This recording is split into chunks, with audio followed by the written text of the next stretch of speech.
আজি আমি যেটো ভিডিও লৈ আহিছো হেতুৰ ওপৰত অলৰেডি কনসেপচুৱেল ক্লাস হৈ গৈছে মহাত্মা গান্ধীৰ ওপৰত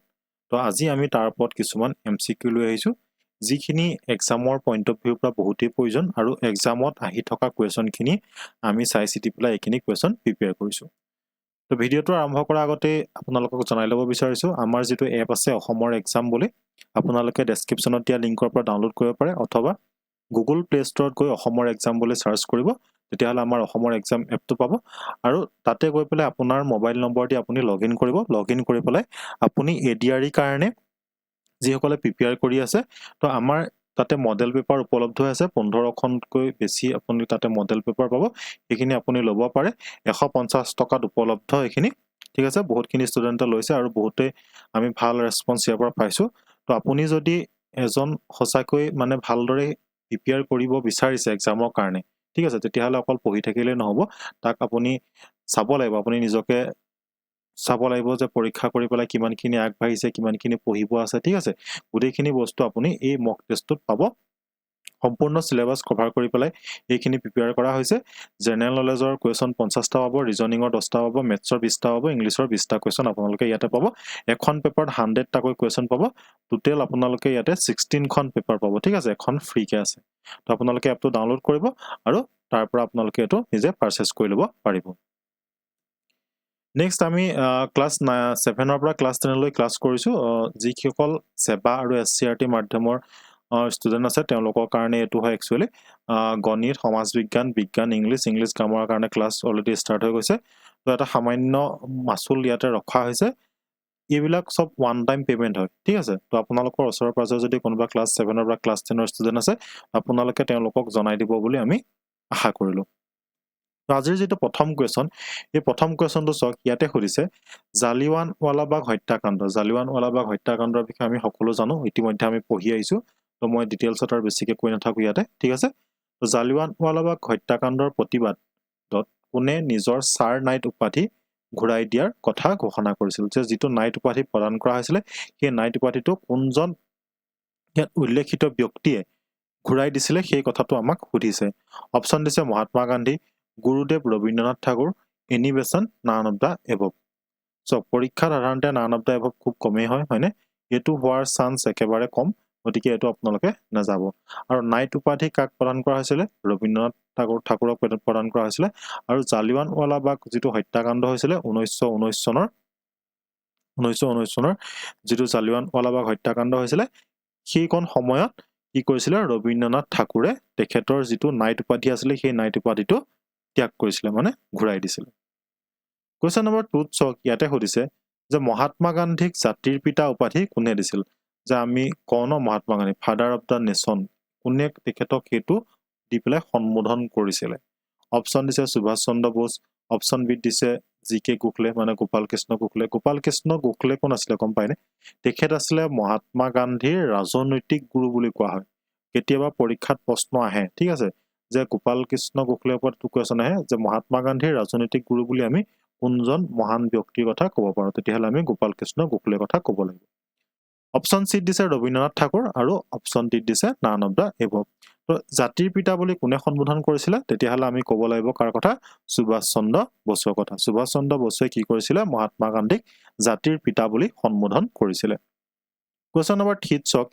ইয়াতে খুদিছে যে 1918 চনত মহাত্মা গান্ধীয়ে আহমেদাবাদত সত্যাগ্ৰহ আন্দোলন সংগঠিত কৰি কিহক সমৰ্থন কৰিছিল তো মহাত্মা গান্ধীয়ে যেতিয়া সাউথ আফ্ৰিকাৰ পৰা ঘূৰি আহিছিল হয়নে তাৰ পিছত তেখেতে কন্টিনিউ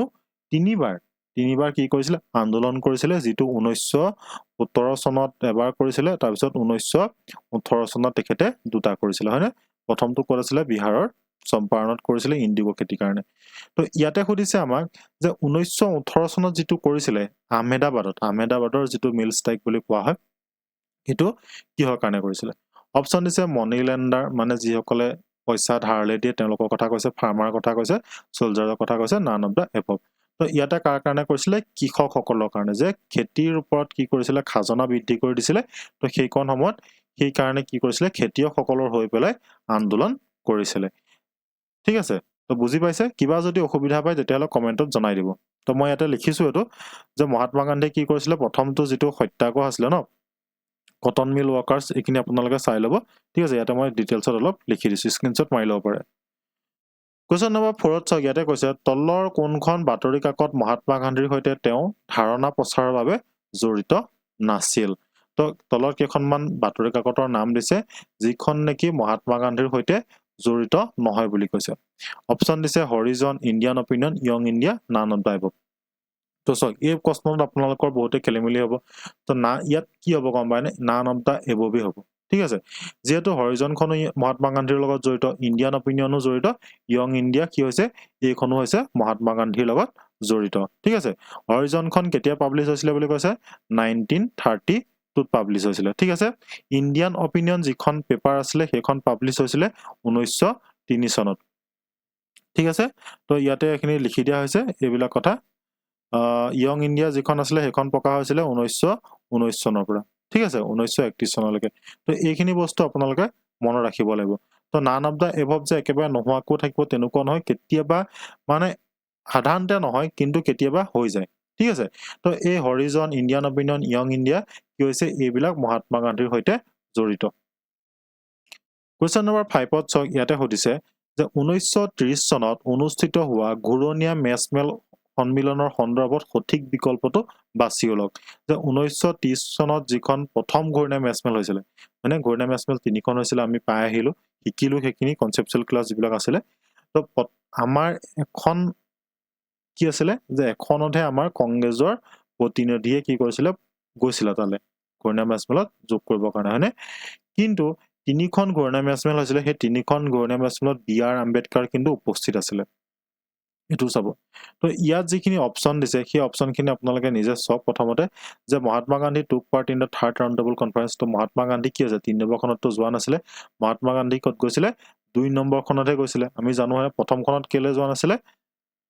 হেতু কথা শিকিলো দ্বিতীয়খনত কি কৈছিলে এটা চুক্তি হৈছিলে হয়নে আৰণ্যৰ লগত এটা চুক্তি হৈছিলে চুক্তি হোৱাৰ পিছত কি কৈছিলে দ্বিতীয়খন তেওঁলোকে কংগ্ৰেছৰ মহাত্মা গান্ধীয়ে কি কৰিছিলে এটেন্ড কৰিছিলে তাৰ পিছত কৈছে lord reading was the viceroy when the first round table conference was held তাৰ পিছত কৈছে the Congress participate in all three conference এটোতো হ'বই নোৱাৰে হয়নে তিনিখনতো যোৱাই নাছিলে doctor B R. Ambedkar participated in all three conferences তো চক মই প্ৰথমতে আপোনাক কৈছিলো যে বি.আৰ. আম্বেদকাৰ হৈছে এগৰাকী ব্যক্তি যি নেকি কি হৈছিলে যে যিকেইখন ৰাউণ্ড টেবুল কনফাৰেন্স হৈছিলে এই তিনিখন কনফাৰেন্সতে কিন্তু কি কৰিছিলে তেখেতে এটেন্ড কৰিছিলে গতিকে ইয়াতে কি শুদ্ধ হ'ব অপচন ডি টো হ'ব তাতে শুদ্ধ উত্তৰ ঠিক আছে বুজি পালে তাৰ পিছত চাওক ইয়াতে কৈছে যে মহাত্মা গান্ধীৰ তলত দিয়া গতিবিধিসমূহ আৰম্ভণিৰ পৰা সঠিক ক্ৰমত সজাই লওক তো এই কুৱেশ্যন এনেকুৱা কুৱেশ্যন বিলাক অহাৰ চান্স খুবেই বেছি আছে বুজি পাইছে তো আজিকালি এনেকুৱা ধৰণৰ কুৱেশ্যন বিলাক আহে গতিকে আপোনালোকে বস্তুবিলাক প্ৰথমৰ পৰা শেষলৈকে চাব কেতিয়াবা শেষৰ পৰা প্ৰথমলৈও এনেকৈ উল্টা পুল্টাকে দি থাকে বুজি পাইছে গতিকে এইবিলাক বস্তু চাব প্ৰথমতে কোনটো আন্দোলন হৈছিলে তাৰ পিছত কোনটো হৈছিলে হেতু কথা ইয়াতে সুধিছে Champaran Ahmedabad খেৰা non corporation so Champaran যেতিয়া চম্পাৰণটো প্ৰথমতে হ'ব লাগে হয়নে তো আমি চাম ইয়াতে যে চম্পাৰণ হয় চম্পাৰণটো প্ৰথমত হৈছিলে বিহাৰত প্ৰথম তেখেতে আন্দোলন কৰিছিলে কেতিয়া কৰিছিলে যে হেৰিয়ৰ পৰা ঘূৰি সাউথ আফ্ৰিকাৰ পৰা তেখেত যেতিয়া ঘূৰি আহিছিলে ঘূৰি অহাৰ পিছতে কি কৰিছিলে তেখেতে চম্পাৰণত এটা আন্দোলন কৰিছিলে কিহৰ কাৰণে কৰিছিলে যে যিসকল তাতে এটা ইণ্ডিগো খেতি আছিলে হা এই ইণ্ডিগো খেতিটোৰ কাৰণে কি কৰিছিলে তাতে আন্দোলন কৰিছিলে তো এই বস্তুখিনি আপোনালোকে যিটো মই কনচেপচুৱেল ক্লাছ আপোনালোকৰ আছে এই বস্তুটো আপোনালোকে তাতে চাব ঠিক আছে কনচেপচুৱেল ক্লাছ মহাত্মা গান্ধীৰ ওপৰত কনচেপচুৱেল ক্লাছ ভালকে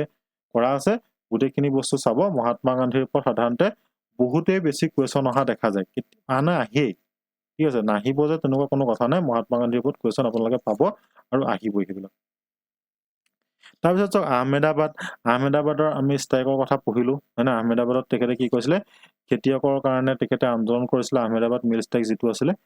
তাৰপিছত আহিছিলে খেৰাখন তাৰপিছতে হৈছিলে আৰু নন কৰ্পোৰেচন যিটো অসহযোগ আন্দোলন আছিলে তাৰপিছতে কি হৈছিলে অসহযোগ আন্দোলন হৈছিলে তো 1917 চনৰ পৰা এইখিনি কণ্টিনিউ এনেকে হৈ গ'লে গৈ আছিলে 20 চনলৈকে ঠিক আছে 18 19 তাৰপিছত 20 এনেকে এইবিলাক বস্তু গৈ আছিলে তাৰপিছত চাওক কুৱেশ্যন নম্বৰ 7ত সুধিছে যে আগষ্ট আন্দোলনৰ সময়ত ব্ৰিটিছে কোনটো অভিযান আৰম্ভ কৰিছিলে আগষ্ট মুভমেণ্টৰ কথা কৈছে আগষ্ট মুভমেণ্টৰ সময়ত ব্ৰিটিছে কোনটো মুভমেণ্ট আৰম্ভ কৰিছিলে সুধিছে operation golden hour operation 0 hour operation direct action operation last hour তো এই কুৱেশ্যনটো এবাৰ APSCত আহিছিলে তো মই সেইকাৰণে আপোনালোকৰ কাৰণে এইটো লৈ আহিলো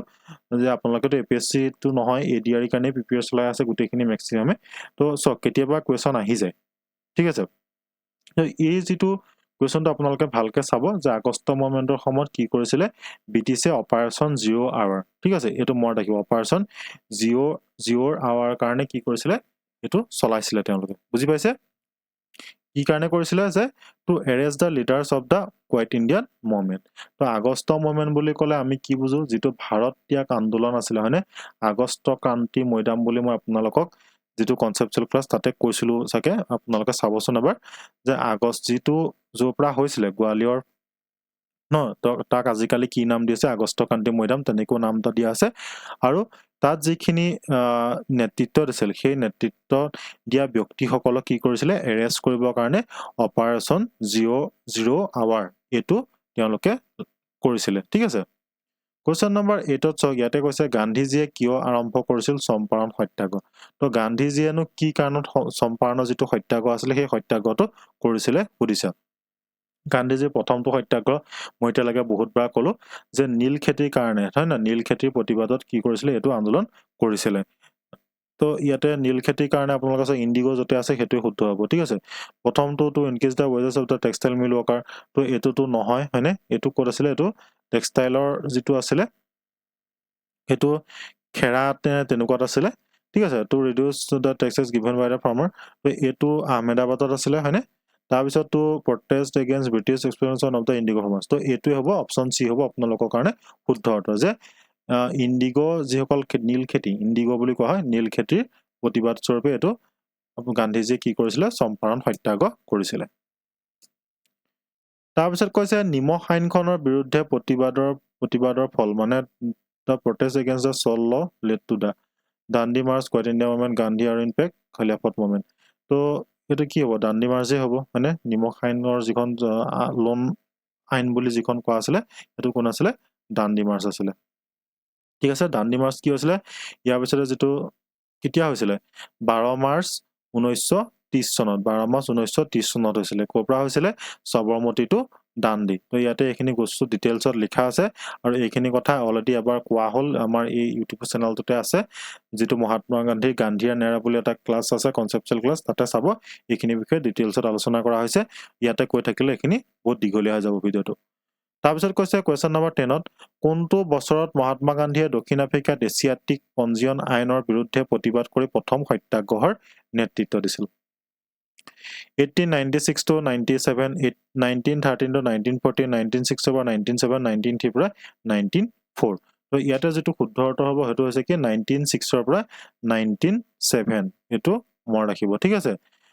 তো মহাত্মা গান্ধীয়ে কি কৰিছিলে এটো তেখেতৰ ফাৰ্স্ট সত্যাগ্ৰহ আছিল ঠিক আছে ফাৰ্স্ট সত্যাগ্ৰহ আছিল যেটো এছিয়াটিক পঞ্জীয়ন আইনৰ বিৰুদ্ধে আছিল ফাৰ্স্ট সত্যাগ্ৰহ কোট কৰিছিল সাউথ আফ্ৰিকাত কৰিছিল তো আপোনালোকক আৰু এটা কথা মই এখিনতে জনাই থওঁ এই যিখন আমি মক কেতিয়া ইয়াতে পঢ়িছো ন এই পেপাৰখন আপোনালোকে যদি নিজে ভালকে প্ৰেক্টিস কৰিব বিচাৰে তেতিয়াহলে আমাৰ এপটো ডাউনলোড কৰিব তাতে ফ্ৰী কে এখন আপলোড হৈ আছে ঠিক আছে আপোনালোকে কিমান নম্বৰ পায় তাতে আপোনালোকে চাব পাৰিব দি পেলাই 30 মিনিট সময় এইখন পেপাৰৰ কাৰণে দিয়া থাকিব বুজি পাইছে 30 মিনিট সময় দিয়া থাকিব প্ৰতিটো অপচন এনেকৈ থাকিব তো আপোনালোকে সেই পেপাৰখন তাতে এপিয়াৰ হ'ব পাৰিব যেটো এপ আছে আমাৰ অসমৰ এক্সাম বুলি ঠিক আছে অসমৰ এক্সাম বুলি আমাৰ এপটো কথা গম পায় আপোনালোকে তো এটো ডাউনলোড কৰিব ডাউনলোড কৰি পেলাই আপোনালোকে ক্লাস 10 ৰ সেকশনত যাব ঠিক আছে ক্লাস 10 মই কৈ দিছো কোড আছে ক্লাস 10 আপোনালোকে চাব যেহেতু এটো চেপ্টাৰ কোড আছে গম পায়নে ক্লাস 10ত আছে ক্লাস 10 ৰ হিষ্ট্ৰীত আছে তো আপোনালোকে ক্লাস 10 যেটো ফোল্ডাৰ আছে হেতু খুলিব খুলি পেলাই তাতে MCQ প্ৰেক্টিস বুলি এটা ফোল্ডাৰ হ'ব কি MCQ ফোল্ডাৰটোতে আপোনালোকে এই মহাত্মা গান্ধীৰ এই যিখন পেপাৰ মই কথা কৈছো সেই পেপাৰখন আপোনালোকে তাতে পাব সেইখন আপোনালোকে প্ৰেক্টিস কৰিব আপোনালোকৰ বহুত সুবিধা হ'ব কিমান নম্বৰ পালে কোড ভুল হৈছে কোড খেলিমেলি আছে সেইখিনি আপোনালোকে চাব পাৰিব কোৱেশ্চন নম্বৰ 11ত চাওক ইয়াতে সুধিছে ভাৰত ত্যাগ প্ৰস্তাৱ কংগ্ৰেছে মুম্বাইত কেতিয়া গৃহীত কৰিছিল চাওক যিকোনো এটা আন্দোলন কৰাৰ আগতে সেই আন্দোলনৰ বিষয়ে প্ৰথমতে পৰিকল্পনা কৰিব লাগিব হয় নহয় ৰিজল্যুশনটো কৰবাত পাস কৰাব লাগিব তো হেতু কোনখন ক'ত পাছ কৰাইছিলে সেইটোৱে আমাক ইয়াতে সুধিছে 7 August 1942 8 August 1942 9 August 1942 none of the above তো ভাৰতীয় প্ৰস্তাৱ কংগ্ৰেছে মুম্বাইত কেতিয়া গৃহীত কৰিছিলে 8 আগষ্ট 1942 চনত এটো মনত ৰাখিব বহুত ইম্পৰ্টেন্ট হয় তাৰ পিছত চক যে ভাৰত ত্যাগ স্লোগানটো কোনে দিছিল হেতু আমাক সুধিছে ভাৰত ত্যাগ কোৱাইট ইন্ডিয়া বুলি যেটো কয় মহাত্মা গান্ধী পণ্ডিত জৱাহৰলাল নেহৰু ইউসুফ মেহৰ আলী তাৰ পিছত কৈছে অৰুণা আছফ আলী তো ইয়াৰ ভিতৰত যেটো শুদ্ধ উত্তৰ হৈছে হেতু হৈছে কোন ইউসুফ মেহৰ আলী কি কৰিছিলে ভাৰত ত্যাগ যেটো স্লোগান আছিলে সেই স্লোগানটো তেখেতে দিছিলে তাৰপৰো কেইটামান ফেমাস স্লোগানৰ বিষয়ে পৰীক্ষাত অহাৰ চান্স বহুতেই বেছি এইগিটা চক যেনে মহাত্মা গান্ধীয়ে কৈছিলে ডু অৰ ডাই ঠিক আছে কৰিম কিংবা মৰিম কৰো ইয়া মৰো এই কথাষাৰ কোনে কৈছিল বুলি যদি আপোনালোকে সোধে তেতিয়াহলে আপোনালোকে কাৰ কথা ক'ব লাগিব মহাত্মা গান্ধীৰ কথা ক'ব লাগিব তেনেকে পণ্ডিত জৱাহৰলাল নেহৰুৱে কৈছিলে পূৰ্ণ স্বৰাজৰ কথা ঠিক আছে এইখিনি আপোনালোকে চাব গুটেখিনি মই ইয়াতে দি দিছো স্ক্ৰিনশ্বট মাৰি লব আৰু এইখিনি কথাও আমি যেটো আমাৰ মহাত্মা গান্ধীৰ যেটো চেপ্টাৰ আমি আলোচনা কৰিছিল তাতে এইখিনি আছে কোৱেশ্চন নম্বৰ 13 ত সকিয়াতে সুধিছে ভাৰত ত্যাগ আন্দোলনৰ আন এটা নাম কি আছিল এটো কোৱেশ্চন হয়তো মই আনসাৰ আপোনালোকক কৈছিলো অলপ আগতে যে ভাৰত ত্যাগ আন্দোলনটো কি হৈছিল আগষ্ট মাহত হৈছিল ঠিক আছে তো তাৰ কাৰণে সেই মাহটোৰ নামৰ ওপৰত ভিত্তি কৰি সেই যেটো আন্দোলন আছিল হেতু নামেৰে জনা যায় August Kranti non cooperation civil ডিsobedience নো অপচন ইজ কাৰেক্ট তো ইয়াত যেটো শুদ্ধ হৈছে এটো কি হৈছে ভাৰত ত্যাগ আন্দোলন আগষ্ট মাহত হৈছিল এইকাৰণে কি বুলি কোৱা হয় আগষ্ট ক্ৰান্তি বুলি কোৱা হয় ঠিক আছে আৰু যেটো জাগাৰ পৰা হৈছিল গোৱালিয়ৰ সেই জাগাখনক বৰ্তমান আগষ্ট ক্ৰান্তি মৈদাম নামেৰেও জনাজাত কোৱেশ্চন নম্বৰ 14 ত চক ইয়াতে সুধিছে Gandhiji delivered the famous do or die speech on যে গান্ধীজিয়ে কেতিয়া তেখেতৰ যেটো স্লোগান আছিল ন যে কৰিম কিংবা মৰিম হেতু কেতিয়া দিছিলে সুধিছে 14 জুলাই 1942 23 মাৰ্চ 1942 8 আগষ্ট 1942 24 ছেপ্টেম্বৰ 1942 তো ইয়াৰ শুদ্ধ উত্তৰ হৈছে কি 8 আগষ্ট 1942 কেতিয়া দিছিলে যে যেতিয়া ভাৰত ত্যাগ আন্দোলন আৰম্ভ হৈছিল তেতিয়া গান্ধীজিয়ে কৈছিলে কৰিম কিংবা মৰিম ঠিক আছে এটো 8 আগষ্ট 1942 হ'ব আৰু এটো কৰপা আন্দোলনটো ষ্টাৰ্ট হৈছিল গোৱালিয়ৰ টেং মৈদান ঠিক আছে গোৱালিয়ৰ টেং মৈদান আৰু যেটো বৰ্তমান কি বুলি কোৱা হয় আগষ্ট ক্ৰান্তি মৈদাম মুম্বাইত অৱস্থিত ঠিক আছে মনত থাকিব ন এইখিনি কথা ভাৰত ত্যাগ আন্দোলনৰ ওপৰত সাধাৰণতে বহুতখিনি কোৱেশ্চন অহা দেখা যায় ঠিক আছে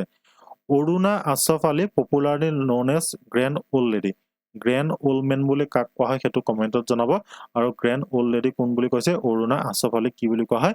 গ্ৰেণ্ড ওল্ড লেডি ঠিক আছে এটো মনত ৰাখিব পৰীক্ষাত সাধাৰণতে আহে এবিলাক ঠিক আছে তাৰ পিছত এই অৰুণা আছফ আলী কি বুলি কোৱা হয় grand old lady Aruna Asaf Ali কি কৈছিলে তেখেতে যে আমাৰ যিখন ইণ্ডিয়ান ফ্লেগ আছিল হেখন তেখেতে কি কৰিছিলে Gowalia tank maidan in Mumbai during the quit India movement যে কোৱাইট ইণ্ডিয়া মুভমেন্ট ভাৰত ত্যাগ আন্দোলনৰ সময়ত তেখেতে হেখন হোষ্ট কৰিছিলে ঠিক আছে কোট কৰিছিলে এই যেটো গোৱালিয়ৰ নাম লিখিছে না গোৱালিয়ৰ টেং মৈদান আছে না এই তাতে তেখেতে এখন প্ৰথমবাৰৰ কাৰণে হোষ্ট কৰিছিলে ঠিক আছে অৰুণা আছফ আলী কোৱেশ্চন নম্বৰ 15 ত চক ইয়াতে সুধিছে 1919 চনত খিলাফত সমিতি গঠন কৰা হয় খিলাফত আন্দোলন কি কাৰণে হৈছিল যে খলিফা হয় নহয় মুছলমান সম্প্ৰদায়ৰ লোকসকলৰ কি আছিল যিজন ধৰ্মগুৰু আছিল এই ধৰ্মগুৰুজনক অপমান কৰাৰ কাৰণে তেখেতৰ সম্পত্তিখিনি বাজেপ্ত কৰাৰ কাৰণে মৌলানা শৌকত আলী আৰু এজন আছিল কোনবা মানে তেখেতে কি কৰিছিলে খিলাফত আন্দোলন ভাৰতত ষ্টাৰ্ট কৰিছিল আৰু মহাত্মা গান্ধীয়ে পূৰ্ণ সমৰ্থন কৰিছিল কি কাৰণে কৰিছিল যাতে হিন্দু মুছলমান সকল একলগ হৈ পেলাই বৃহৎ আন্দোলনখিনি কৰিব পৰা যায় যাতে ইংৰাজক প্ৰতিহত কৰিবৰ কাৰণে বৃহৎ আন্দোলন কৰিব পৰা যায় ঠিক আছে তো 1919 চনত খিলাফত সমিতি গঠন কৰা হয় কোড গঠন কৰিছিল বম্বে কলকাতা লক্ষ্ণৌ অমৃতসৰ আৰু ইয়াৰ যেটো শুদ্ধ উত্তৰ হৈছে হেতু হৈছে কি বম্বেত এটো গঠন কৰা হৈছিল কোৱেশ্চন নম্বৰ 16 ত চক ইয়াতে সুধিছে গান্ধীজিয়ে অসহযোগ আন্দোলন বাতিল কৰাৰ কাৰণ কোনটো আছিল গান্ধীজিয়েনো কি কাৰণে অসহযোগ আন্দোলন বাতিল কৰিছিল সো গান্ধীজিয়ে যিমানখিনি আন্দোলন কৰিছিল গান্ধীজিৰ যেটো উপায় আন্দোলন কৰিছিল হেতু কি কৈছিল যে সম্পূৰ্ণ অহিংস নীতিৰে ঠিক আছে সম্পূৰ্ণ অহিংস নীতিৰে তেখেতে আন্দোলন কৰিছিল হিংসাৰ কোনো আশ্ৰয় লোৱা নাছিল ঠিক আছে তো অসহযোগ আন্দোলনটো তেনেকুৱা এটা ঘটনা ঘটিছিল যে অহিংসা মানে জড়িত হৈ পৰিছিল হিংসা জড়িত হৈ পৰিছিল এনেকুৱা হৈছিল যে যেতিয়া আন্দোলনটো চলি আছিল প্ৰতিবাদকাৰীসকলে কি কৰিছিল এখন পুলিচ থানা ঘেৰাও কৰি পেলাই তাত যিবিলাক পুলিচ মানুহ আছিল না সেই পুলিচখিনি জ্বলাই জিন্দা জিন্দা জ্বলাই দিছিলে আৰু সেই ঘটনাটোৰ কাৰণে কি কৰিছিলে গান্ধীজীয়ে অসহযোগ আন্দোলন বাতিল কৰিছিলে তো সেই ঘটনাটোৰ নামটোৱে হৈছে ইয়াতে শুদ্ধ উত্তৰ ঠিক আছে আৰু সেইটো ক'ত হৈছিলে বুলি আমি সকলোৱে জানো মানে চৌৰি-চৌৰা যেটো চৌৰি-চৌৰা ইনসিডেন্ট হয় সেইটো কাৰণে কি কৰিছিলে গান্ধীজীয়ে অসহযোগ আন্দোলন বাতিল কৰিবলগীয়া হৈছিলে Question number 17 চাওক ইয়াতে সুধিছে জৱাহৰলাল নেহৰুৰ সভাপতিত্বত 1929 চনৰ লাহোৰ কংগ্ৰেছ অধিৱেশনে কোনটো দাবী আনুষ্ঠানিকভাৱে গ্ৰহণ কৰিছিলে যে আমাৰ আইএনসিৰ যিবিলাক মিটিং হয় সেই মিটিং বিলাকতে কি হয় যিবিলাক আন্দোলনে হওক বা যিকোনো কাৰ্য ব্যৱস্থা যি গ্ৰহণ কৰিব সেইবিলাক কোট লয় আইএনসি যিবিলাক সেশন হয় তো 1929 চনৰ যিখন লাহোৰত অধিৱেশন বহিছিলে আৰু যিখন জৱাহৰলাল নেহৰুৱে সভাপতিত্ব কৰিছিলে তাত এটা দাবী লোৱা হৈছিলে এই দাবীটো কি আছিল যে পূৰ্ণ স্বৰাজ মানে এটো সকলোৱে জানে সেইকাৰণে ইয়াতে কৈ নাথাকৰ পূৰ্ণ স্বৰাজৰ কথা বা কমপ্লিট ইন্ডিপেন্ডেন্স এটো তাতে দাবী উত্থাপন কৰা হৈছিলে আৰু আনুষ্ঠানিকভাৱে গ্ৰহণো কৰা হৈছিলে Question number 18 চাওক ইয়াতে কৈছে সাইমন কমিশন বৰ্জন কৰা হৈছিল সাইমন কমিশননো কি কাৰণে বৰ্জন কৰা হৈছিল 1927 1928 এইবিলাক ডেট মনত ৰাখিব ঠিক আছে তো সাইমন কমিশন কি কাৰণে বৰ্জন কৰা হৈছিল যে সাইমন কমিশনৰ যিকেইজন কমিটিৰ মেম্বাৰ আছিল হয় ন সেই কমিটি বিলাকত কি আছিল আমাৰ গোটেই সকল ব্ৰিটিছৰ মানুহ আছিল মানে ব্ৰিটিছৰ মানুহ থকা থাকিছিল আৰু ভাৰতীয় কোনো ইয়াতে মেম্বাৰ নাছিল সেই কাৰণে ভাৰতীয় সকলে কি কৰিছিল সাইমন কমিশন বৰ্জন কৰিছিল গো সাইমন এনেকুৱা ধৰণৰ স্লোগান তেওঁলোকে দিছিল ঠিক আছে তো ইয়াতে শুদ্ধ উত্তৰ হ'ব কি যে there was no Indian member in the commission মানে তো কমিশনত কি আছিল কোনো ইন্ডিয়ান মেম্বাৰ নথকা হেতুকে ভাৰতীয় সকলে সাইমন কমিশনখন বৰ্জন কৰিছিল Question number 19 চাওক ইয়াতে সুধিছে কংগ্ৰেছৰ ভিতৰত কোনে গঠন কৰিছিল স্বৰাজ পাৰ্টি এটো প্ৰশ্ন মেবি এডিআৰিত আহি গৈছে ঠিক আছে আপোনালোকে চাবচোন পেপাৰখন মোৰ যিমানটো মনত আছে এটো প্ৰশ্ন এডিআৰিত আহিছিল ঠিক আছে যে স্বৰাজ পাৰ্টি কোনে গঠন কৰিছিল জৱাহৰলাল নেহৰু আৰু মতিলাল নেহৰু মানে বাপেক পিতেকে নাই কৰা আব্দুল গফৰ খান আৰু মহাত্মা গান্ধী নাই কৰা কোনে কৰিছিল তেতিয়ালে জৱাহৰলাল নেহৰু সুভাষ চন্দ্ৰ বসু স্বৰাজ পাৰ্টিত নাই সিআৰ দাস চিত্তৰঞ্জন দাস আৰু মতিলাল নেহৰু গতিকে এই চিত্তৰঞ্জন দাস আৰু মতিলাল নেহৰুৱে শুদ্ধ উত্তৰ হ'ব হয়নে তো এই যিবিলাক পাৰ্টি হয় কিছুমান পাৰ্টি কেতিয়া গঠন হৈছিল গম পায়নে যেতিয়া মহাত্মা গান্ধীয়ে অসহযোগ আন্দোলন বাতিল কৰিছিল ন বহুতখিনি কি হয় কংগ্ৰেছৰ মানুহে তেখেতক ভাল পাইছিল বহুতখিনি বেয়াও পাইছিল ঠিক আছে যে সামান্য এটা আন্দোলন ঘোষণাৰ কাৰণে কি কৰিছিল তেখেতে এটা বৃহৎ আন্দোলন বাতিল কৰি দিব লগা হৈছিল আৰু সেইখন সময়তে বহুত কেটা এনেকুৱা ধৰণৰ পাৰ্টি গঠন হৈছিল তো তাৰ ভিতৰত স্বৰাজ পাৰ্টিও এটা তো এটো কোনে গঠন কৰিছিল চিত্তৰঞ্জন দাস আৰু মতিলাল নেহৰু বুজি পালে তো মই আকৌ কৈছো আপোনালোকে আমাৰ এপটো ডাউনলোড কৰিব অসমৰ এক্সাম বুলি এপটো আছে আপোনালোকে তাতে মক টেষ্ট খিনি ল'ব পাৰে বহুত বেছি ইম্পৰ্টেন্ট হয় ঠিক আছে সেইখিনি লৈ ল'ব 150 টকা ইমানো এটা ডাঙৰ পইচা নহয় ঠিক আছে যে আপোনালোকে খৰচ কৰিব নোৱাৰে আৰু এই 150 টকাটো খৰচ কৰি আপোনালোকে যিখিনি পাব তাৰ পিছত আপোনালোকে আমাক কমেন্টত জনাব যে কি বস্তু আপোনালোকে পালে ঠিক আছে বহুতখিনি কোৱালিটি কোৱেশ্চন তাতে আপলোড কৰা আছে সম্পূৰ্ণ এক্সামত আহি যোৱা কোৱেশ্চন বহুত কেখন পেপাৰ আমি চাইছো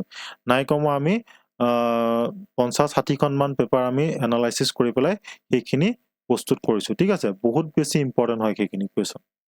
বুজি পাইছে তো এইখিনি আপোনালোকে লৈ ল'ব আৰু এই যেটো আমি ভিডিও আজি ইয়াতে এতিয়া চাই আছে আপোনালোকে আমি কৰি আছো এটো এপত মই আপলোড কৰাই দিম তো আপোনালোকে ক্লাস 10 ৰ যেটো আমাৰ সেকশন আছে ক্লাস 10 ৰ সেকশনত যাব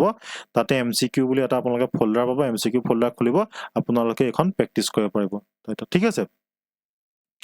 Question number 20 চাওক ইয়াতে কৈছে যে 1930 চনৰ 12 মাৰ্চত মহাত্মা গান্ধীয়ে তেওঁৰ বিখ্যাত দাণ্ডি মাৰ্চ কৰ পৰা আৰম্ভ কৰিছিল তো দাণ্ডি মাৰ্চৰ ওপৰত সাধাৰণতে বহুত কোৱেশ্চন সোধা দেখা যায় তো যেটো দাণ্ডি মাৰ্চ কিহৰ কাৰণে কৰিছিল লোন সত্যাগ্ৰহ যেটো কোৱা হয় না নহয় তো এই লোন সত্যাগ্ৰহ কৰ পৰা কৰিছিল সবৰমতী আশ্ৰমৰ পৰা কৰিছিল মহাত্মা গান্ধীৰ এখন আশ্ৰম সাউথ আফ্ৰিকাৰ পৰা আহি পেলাই বনাইছিল এখন হৈছিল সবৰমতী আশ্ৰম Question number 21 চাওক ইয়াতে সুধিছে তলৰ সকলৰ ভিতৰত কোন আছিল মহাত্মা গান্ধীৰ ৰাজনৈতিক গুৰু তো এই কথাটো মই প্ৰথমটো কোৱেশ্চনতে আপোনালোকক কৈছিলো হয়নে